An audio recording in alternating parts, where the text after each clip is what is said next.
Atlanta Assurance vous présente Automoto. Mesdames et messieurs, bonjour, heureuse de vous retrouver dans ce nouvel épisode d'Automoto dans lequel nous découvrirons la toute nouvelle 911 Targa Heritage Design. C'est une série limitée qui remet au goût du jour le style très emblématique des années 1950. Elle est la première d'une gamme de 4 modèles affublés du style Heritage Design. Dans les nouveautés nationales, le Land Rover Defender opère un spectaculaire comeback totalement inédit. Le baroudeur anglais enfile un costume neuf sous lequel s'abritent des dispositifs ultra sophistiqués, histoire de concilier le désir de l'aventure extrême au plaisir de rouler relax au quotidien. Et c'est parti avec la 911 Targa et son déguisement un peu rococo.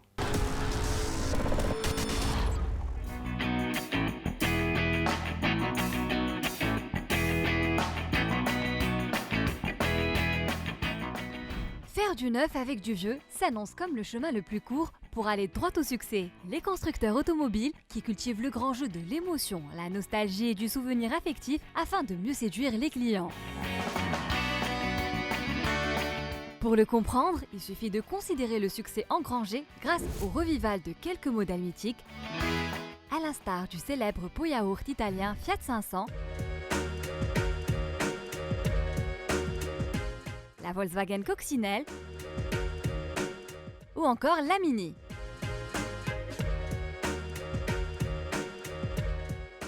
De même que le retour du design néo-rétro comme ce que l'on vient de constater sur la nouvelle BMW Série 4. Il en est ainsi de la marque Porsche qui remet ses pendules à l'heure du passé glorieux, célébrant ainsi la mode vintage, dans une brillante réinterprétation des belles caisses aux lignes simples. Et ô combien chargé d'histoire et d'émotion. À cet égard, le programme baptisé Heritage Design, qui donnera naissance à 4 séries limitées, est initié par la Porsche 911 Targa 4S Heritage Design. Toutes signées Porsche Exclusive Manufacture, un département dédié à la personnalisation au sein de la marque.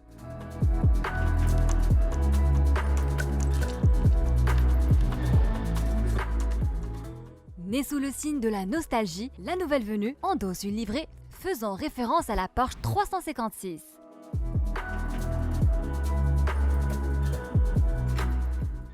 De prime abord, on constate que la 911 Targa 4S Heritage Design fait un clin d'œil à la Porsche 356, un modèle réputé pour sa participation à la compétition dans les années 1950.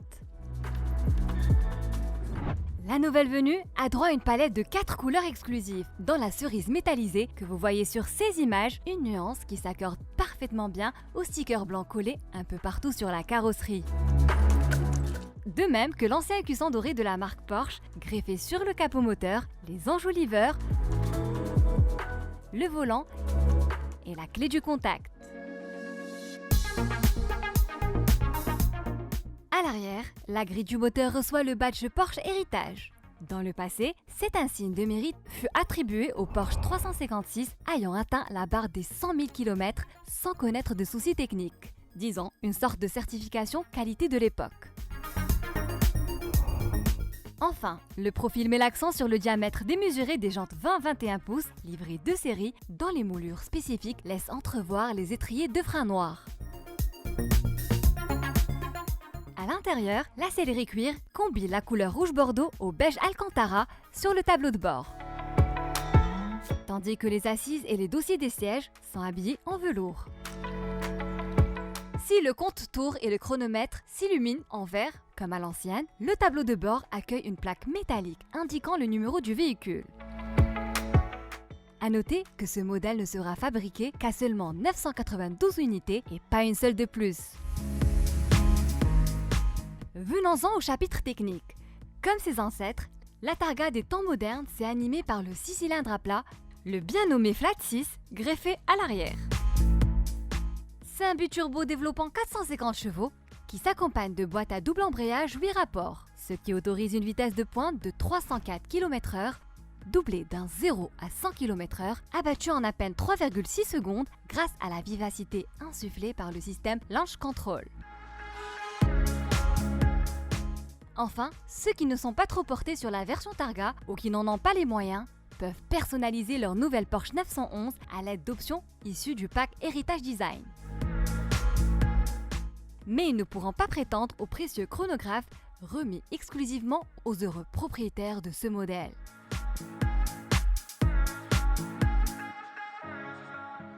Sans transition, voici le Land Rover Defender, fin prêt à en découdre.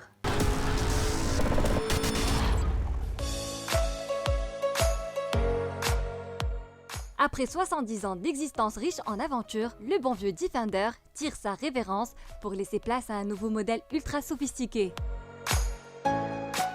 Que les choses soient claires dès le début, le changement générationnel n'est pas un passage de témoin, mais une rupture totale avec l'esprit spartiate et le confort rustique de l'ancien modèle, resté presque inchangé depuis son lancement en 1948.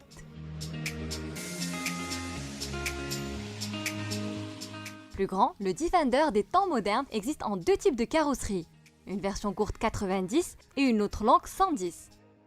Il faut souligner que la gamme Land Rover, composée de 3 catégories de véhicules, est chapeautée d'une part par le prestigieux Range Rover et son pendant Range Rover Sport, ainsi que le Velar et le petit Evoque. De l'autre côté, on trouve le Discovery et le Discovery Sport, dotés d'une remarquable polyvalence. Et puis, il y a notre brave Defender qui endosse le rôle de l'aventurier de l'extrême. Si le nouveau Defender fait d'énormes progrès en matière de qualité perçue et de confort, il ne bénéficie pas pourtant du même niveau de raffinement que ses aînés.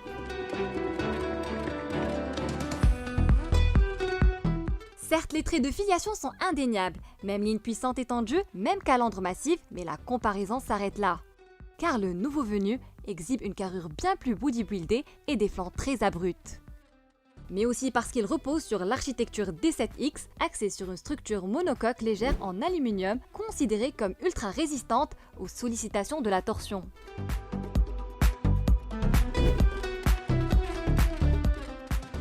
Oubliez la planche de bord minimaliste de l'ancien modèle, place aux écrans tactiles et au système d'infodivertissement dernier cri.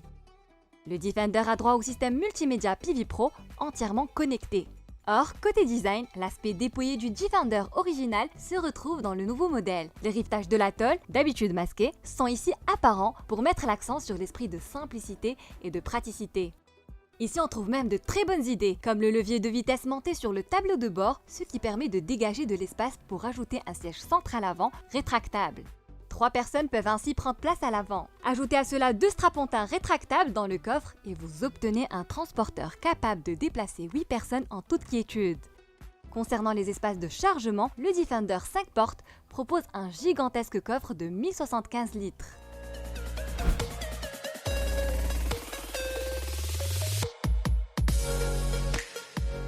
Question motorisation, il est équipé de 2 diesels 4 cylindres développant la puissance de 200 et 240 chevaux, auquel s'ajoute un 6 cylindres de 400 chevaux à hybridation légère.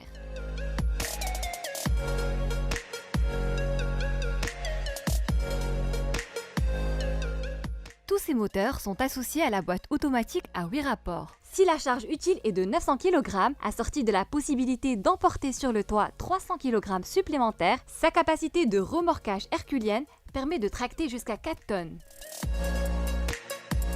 Sur la route, tout comme hors des sentiers battus, il promet un confort soigné, compte tenu de ses suspensions indépendantes ou même pneumatiques qui autorisent une variation de la hauteur de la caisse de 145 mm.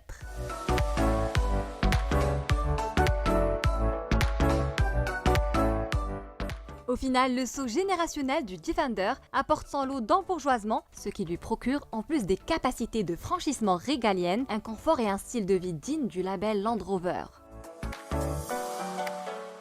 Au Maroc, le Defender est disponible pour le moment uniquement en version longue 110 à 5 portes. Étant relativement bien équipée, celle-ci s'affiche au tarif salé de 608 000 dirhams. Et oui, la montée en gamme se paye cash. C'est tout pour aujourd'hui, merci de votre attention, on se retrouve à la même heure, même chaîne, la semaine prochaine.